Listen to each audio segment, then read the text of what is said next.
Gandang araw! For today's video, mamamasyal kami ni Bingo sa mall kasama si Nanay at si Baby Isa. As usual, heto't sa kotse nga kami sumakay para sa mas mabilis na biyahe. Maya-maya pa, Bingo anak, parang naliligaw tayo. Di ba't hindi naman tayo dito pupunta? Hindi naman po talaga tayo dyan sa Sogo eh. Dito po tayo sa SM, San Jose del Monte. Ay, sorry. Magkatapat kasi anak eh. Malay ba naman ni tatay? Ito't nagdesisyon nga kami ni nanay na ipasyal ang dalawang batuta dahil malapit na rin pumasok sa trabaho si tatay. Ayun po tayo, ayun o. 100 pesos lang yata yan tay. Gusto ko yung laruan. Ay nako anak, eto ba gusto mong laruan? Wala pa tayong pera. Doon muna tayo.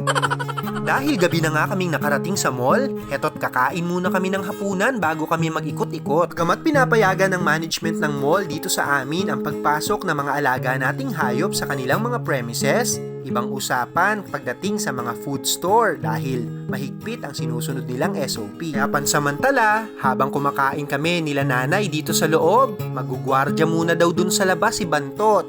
Okay ka lang ba dyan anak? Okay lang po ako dito tay. Basta dalhin mo po ako mamaya dun sa gusto kong puntahan na.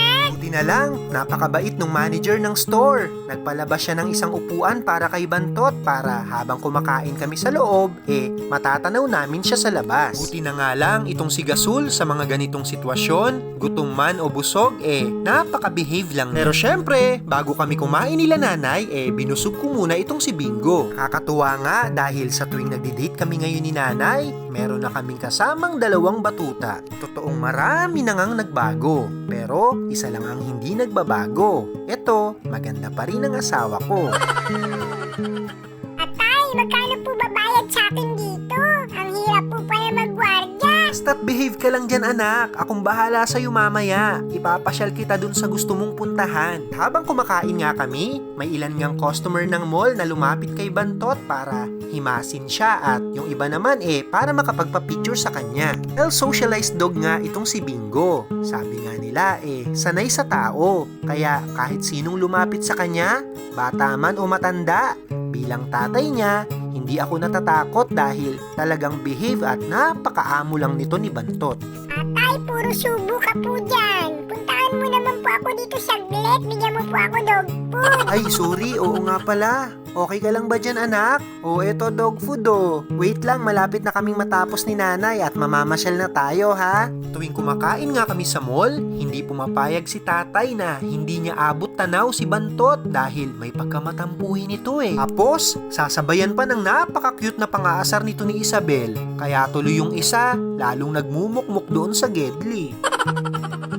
Hindi rin nagtagal, matapos naming kumain nagpaalam na rin kami sa manager. Bago nga kami pumunta sa mga palaruan, nagyaya muna saglit si nanay na pumasok muna daw kami sa department store. Atay, meron po ako nakita kanina doon na sale. Puntahan natin, baka po pwede mo sa akin bilhin yun. Oo naman anak, basta para sa inyo ni Baby Isa, bibili niya ni tatay. Humingi ka lang ng pera sa nanay mo ha.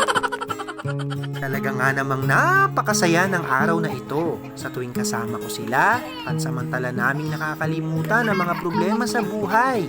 Sana, palaging ganito. Atay, ang drama mo po.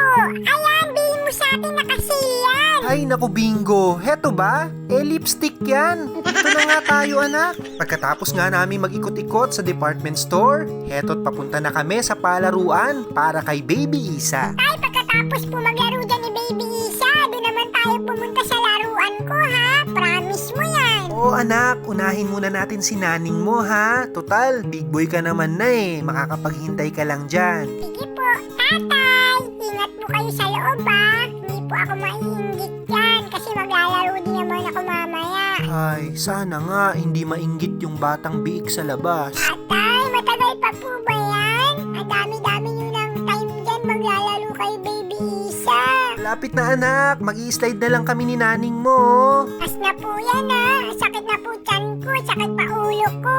Ito naman si nanay ko, slide din. Ang tagal-tagal.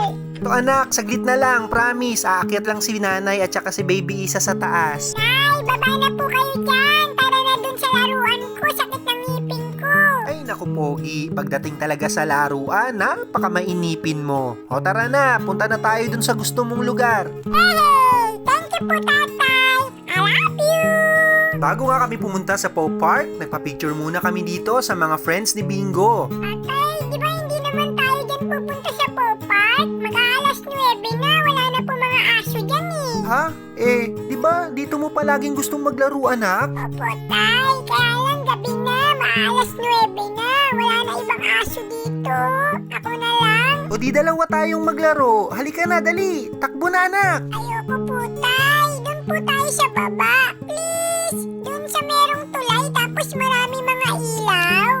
Dito sa may view deck. Hindi mo naman agad sinabi, nak eh. O tara na, dali. Wow, amazing. Salamat po, tatay. I love you. Tunay nga na ito ang kayamanan na hindi matutumbasan ng kahit gaano kalaking halaga ng pera. Ang masayang pamilya. O paano? Hanggang dito na lang po muna, ha? Maraming salamat po sa muli ninyong panonood. Paalam!